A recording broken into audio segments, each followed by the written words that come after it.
9 साल हो चुके हैं जब इंडिया ने ग्लोबल स्टेज लिया था क्लाइमेट चेंज के लिए और इंटरनेशनल सोलर अलायंस लॉन्च किया था, जहां पर इस प्रोजेक्ट से बहुत ही ज्यादा उम्मीदें बांधी गई थी।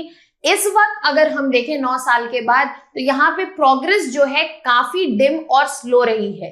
Hello students, welcome to Churl academy. My name is Shubhangi Singh और आज हम बात करने वाले हैं कि जो इंटरनेशनल सोलर अलायंस लॉन्च हुआ था, आखिरकार 9 सालों में यहाँ पर क्या प्रोग्रेस हमें देखने को मिली है और साथ ही साथ क्या चैलेंजेस हैं जो परसिस्ट कर रहे हैं, जिसकी वजह से यहाँ पर जो प्रोग्रेस है, जो एक्सपेक्टेड नंबर्स थे उनसे काफी कम रह गई है।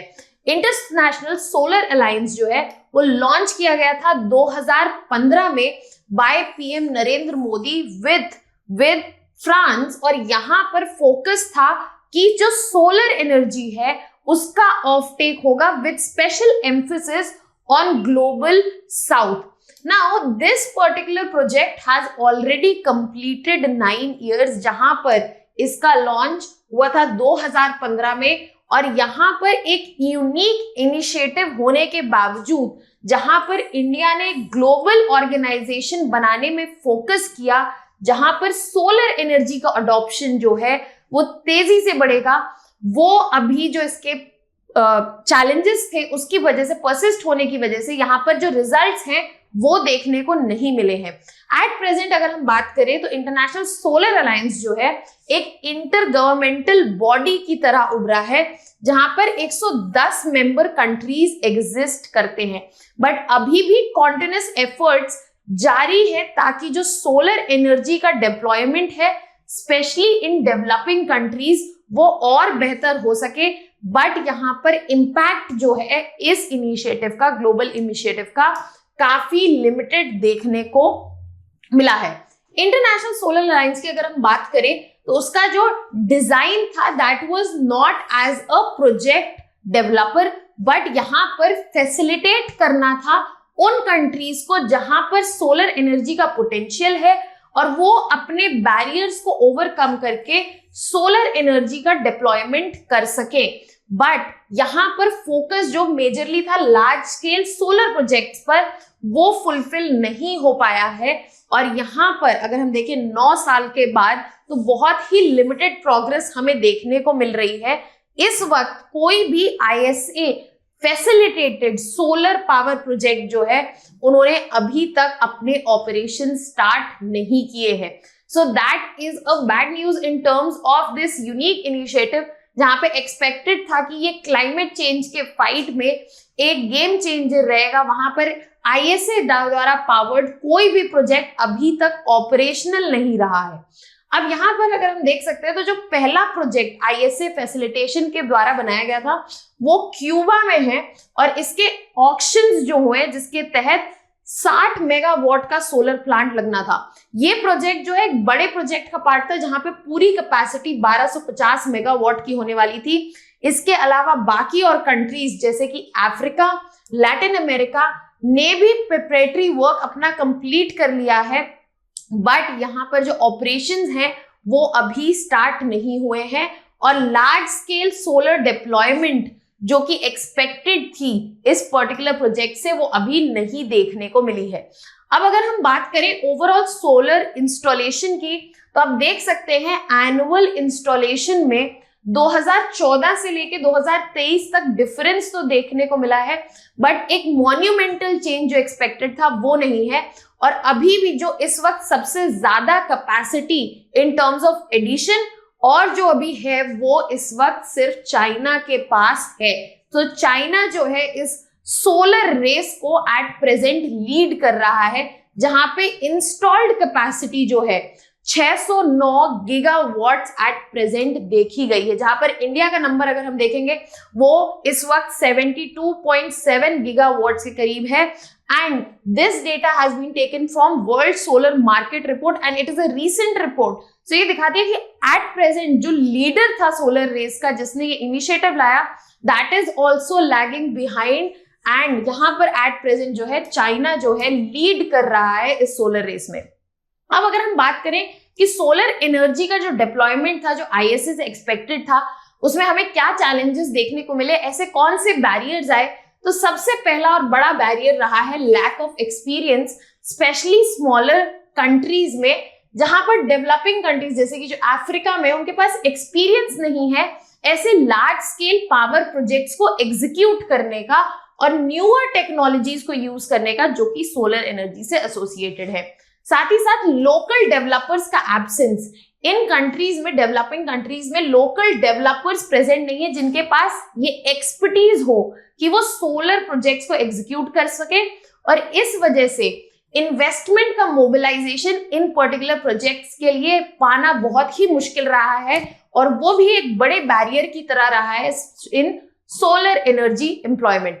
उसके बाद यहाँ पर अगर हम बात करें फॉरेन इन्वेस्टमेंट के टर्म्स में, तो जब से लोकल डेवलपर्स, क्योंकि यहाँ पर लिमिटेड है, फॉरेन कंपनीज की रिक्वायरमेंट बढ़ जाती है कि वो इन्वेस्ट करें, और यहाँ पर फॉरेन इन्वेस्टमेंट वहीं आएगी जहां पे पॉलिसी स्टेबिलिटी देखी जाएगी और एक प्रॉपर रेगुलेटरी एनवायरनमेंट होगा, ताकि जो प्रोजेक्ट बनाया जा रहा है वो प्रॉपरली प्रोटेक्टेड रहे। बट यहाँ पर रेगुलेटरी और पॉलिसी चेंज लाने के लिए, ताकि एक प्रॉपर रेगुलेटरी फ्रेमवर्क हो और प्रॉपर पावर परचेज एग्रीमेंट्स हो, ताकि solar projects power properly execute हो सके, it is a time taking process. So all of this has been acting as a barrier in solar energy deployment. अगर हम solutions की बात करें तो आगे आने वाले टाइम में किन सॉल्यूशंस की जरूरत है प्रॉपर रेगुलेटरी फ्रेमवर्क की। ISA क्लोजली काम कर रहा है गवर्नमेंट्स के साथ और लोकल इंस्टीट्यूशंस के साथ कि प्रॉपर रेगुलेटरी स्ट्रक्चर्स बनाए जा सके और पावर परचेज एग्रीमेंट्स के ड्राफ्ट और स्ट्रक्चरिंग की जा सके, ताकि एक पॉलिसी एनवायरनमेंट जो सोलर प्रोजेक्ट्स के लिए रिक्वायर्ड है वो क्रिएट हो, जिससे फॉरेन इन्वेस्टमेंट लाई जा सके और ये प्रोजेक्ट्स जो है ऑपरेशनल हो। इसके अलावा कैपेसिटी बिल्डिंग और ट्रेनिंग पर भी फोकस कर रहा है ISA।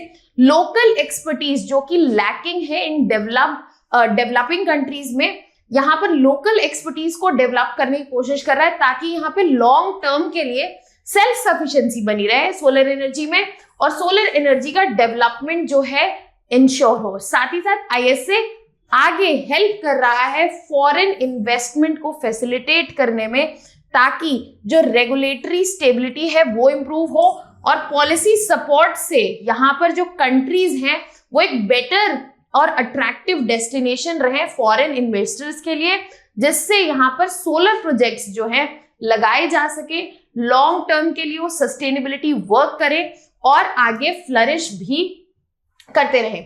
अब यहाँ पे बात आती है कि सोलर एनर्जी पर इतना फोकस क्यों दिया जा रहा है इस पर्टिकुलर टाइम पर, जब ओवरऑल अगर हम बात करें geopolitical tensions are running high और काफी ऐसे इश्यूज हैं जिनको एड्रेस करने की जरूरत है। सोलर एनर्जी पे फोकस इसलिए किया जा रहा है क्योंकि ये एक बहुत इंपॉर्टेंट टूल है, बहुत इंपॉर्टेंट वेपन है in the fight of climate action. Solar energy एक सेंट्रल प्राइमरी टूल है जिसमें हम ग्लोबल एनर्जी ट्रांजिशन को इंश्योर कर सकते हैं, और ये इस वक्त fastest growing renewable energy source है, इवन दो यहाँ पर बहुत चैलेंजेस एग्जिस्ट करते हैं। और यहाँ पर जो ये रिन्यूएबल एनर्जी का सोर्स है ये एड्रेस करेगा क्लाइमेट चेंज की फाइट को, जिसमें एक बहुत बड़ा issue green house gas emissions है और नॉन रिन्यूएबल एनर्जी का एग्जॉशन है। इसके अलावा it is a cost effective tool. काफी सारे रीजन्स में सोलर एनर्जी जो है वो चीपेस्ट सोर्स ऑफ एनर्जी है, बिकॉज अबंडेंट सनलाइट अवेलेबल है और ये की सोल्यूशन की तरह वर्क कर रही है सस्टेनेबल एनर्जी के लिए।